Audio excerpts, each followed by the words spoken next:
WWE wrestlers professionals होते हैं, लेकिन कभी कभी उनसे भी मिस्टेक्स हो जाती हैं और अक्सर वो काफी फनी होती हैं, जैसे ब्रॉन स्ट्रोमन के साथ हुआ। 2022 के बेस्ट रिटर्न्स में से एक था मॉन्स्टर अमंग मैन का। स्ट्रोमन ने WWE में वापस आते ही डिस्ट्रक्शन का रास्ता बना दिया, लेकिन शुरुआत बिल्कुल सही नहीं हुई। ब्रॉन ने स्ट्रोमन एक्सप्रेस चार्ज किया, लेकिन ट्रेन डिरेल हो गई जब इतना बड़ा मॉन्स्टर ट्रिप करके सीधा जमीन पर गिर गया। स्ट्रोमन ने जल्दी रिकवर कर लिया और सब ठीक हो गया, लेकिन उसके WWE कमबैक के दौरान इस बड़े मॉन्स्टर को स्लिप होते देखना काफी फनी था। लेकिन स्ट्रोमन का ब्लूपर कोफी किंगस्टन के कंपैरिजन में काफी कम एम्बैरेसिंग था। कोफी रॉयल रंबल में एलिमिनेशन से बचने के क्रिएटिव तरीके निकालने का मास्टर है, लेकिन उससे भी कुछ मिसहैप्स होने लगे, जैसे 2017 रॉयल रंबल में जब वो स्लिप करके अपनी रिब्स रिंग पोस्ट पर जोर से टकरा बैठा, या 2019 मैच में जेवियर वुड्स के साथ बॉच्ड सेव।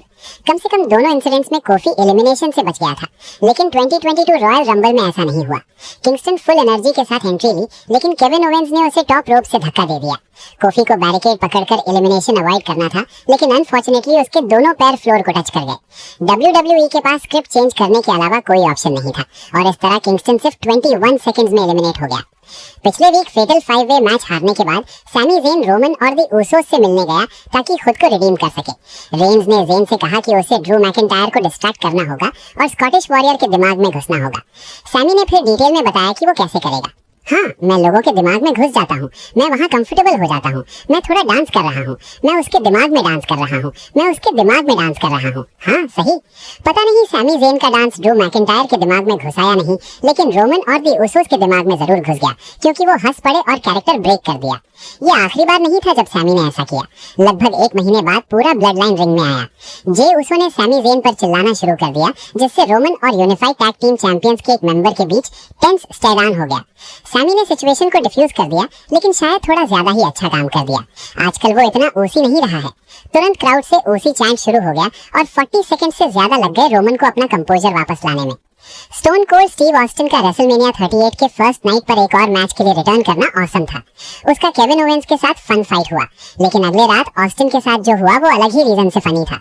ऑस्टिन थ्योरी के मैच के बाद पैट मैकेफी के अगेंस्ट WWE के चेयरमैन विंस मैकमैन ने डिसाइड किया कि वो भी एक शॉट लेना चाहते हैं। थ्योरी की काफी हेल्प के साथ मैकमैन मैच जीत गए और अपने करियर में एक नया रेसलमेनिया मोमेंट ऐड कर लिया। अनफॉर्चुनेटली मिस्टर मैकमैन का मोमेंट यहीं खत्म नहीं हुआ।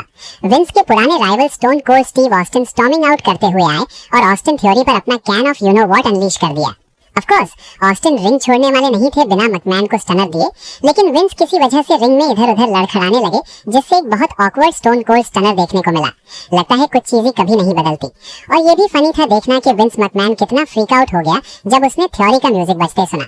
जनवरी 2022 में raw tag team champions Chad Gable और ओटिस ने रैंडी गॉर्टन और मैट रिडल का सामना किया एक सेगमेंट में जिसे अल्फा एकेडमी एकेडमिक चैलेंज कहा गया।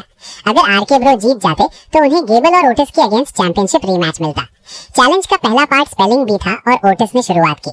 ये बड़ा आदमी हमेशा थोड़ा 24/7 चैंपियनशिप जैसा था, लेकिन मैं भी मानता हूँ कि ये टाइटल अपना वेलकम काफी पहले आउटस्टे कर चुका था। थैंकफुली WWE ने फाइनली बेल्ट रिटायर करने का डिसीजन लिया, लेकिन इससे एक हिलेरियस ब्लूपर हुआ। नवंबर 2022 के रॉ में निकी क्रॉस ने डाना ब्रोक का सामना किया। 24/7 चैंपियनशिप लाइन पर थी। क्रॉस ने लगभग 2 मिनट के मैच के बाद जीत हासिल की और बेल्ट भी जीत ली।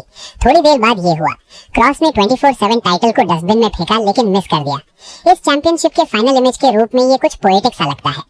WWE शायद मल्टी-बिलियन डॉलर कंपनी हो, लेकिन उसका प्रॉप डिपार्टमेंट को शायद थोड़ा ज्यादा बजट की जरूरत है। मैं ऐसा क्यों कह रहा हूँ? चलिए जुलाई 8, 2022 के स्मैकडाउन के मेन इवेंट को देखते हैं। ड्रू मैकिंटायर ने बुच का सामना किया, जहां रिंग साइड पर शेमस और रिज हॉलैंड मौजूद थे। ऑड्स के खिलाफ जाकर भी मैकिंटायर ने मैच जीत लिया, लेकिन शेमस ने ड्रू पर अटैक करने की कोशिश की, जिससे ड्रू ने स्वॉर्ड से स्विंग लिया और टॉप रोप को आधा काट दिया। पता चला WWE की रोप्स काफी स्ट्रांग थी, क्योंकि ड्रू की स्वॉर्ड एंजेला बेंड हो गई। आयरॉनिकली ये पहली बार नहीं था जब ड्रू को वेपन मैलफंक्शन का सामना करना पड़ा। मैकिंटायर अकेला नहीं था जिसे 2022 में प्रॉप मैलफंक्शन का एक्सपीरियंस हुआ। NXT में रॉक्सैन पेरेज ने विमेंस चैंपियन मैंडी रोज का सामना किया। ऐसा लगा रॉक्सैन रोज को हरा देगी, लेकिन पीछे से अटैक हुआ उसकी tag team partner Cora Jade के द्वारा, जिससे सब चेंज हो गया। जेड यही नहीं रुकी और अपनी फॉर्मर फ्रेंड को स्केटबोर्ड से मारने गई, लेकिन बोर्ड रॉक्सैन को टच करने से पहले ही आधा टूट गया। इससे उसकी इविल हील टर्न का इम्पैक्ट थोड़ा कम हो गया, लेकिन देखने में काफी फनी था। NXT की बात करें तो मार्च 8 2022 के एपिसोड में ब्रॉन ब्रेकर, टोमासो चैंपिया और डॉल्फ जिगलर ने ट्रिपल थ्रेट मैच में फाइट किया। मैच के दौरान चैंपिया ने जिगलर को अपने शोल्डर्स पर उठा लिया। ब्रॉन को इसे ब्रेक करना था लेकिन वो कंप्लीटली मिस कर गया और अपना टारगेट ही चूक गया। थैंकफुली ये सिर्फ एक छोटी सी मिस्टेक थी और मैच प्लान के मुताबिक कंटिन्यू हुआ। फिर भी ब्रेकर को ऐसे मिस करते देखना काफी फनी मोमेंट था। मॉन्टेज फोर्ड ने जब दी उसोस को इंसल्ट किया तो रोमन रेंज ने उसके खिलाफ मैच डिमांड कर दिया।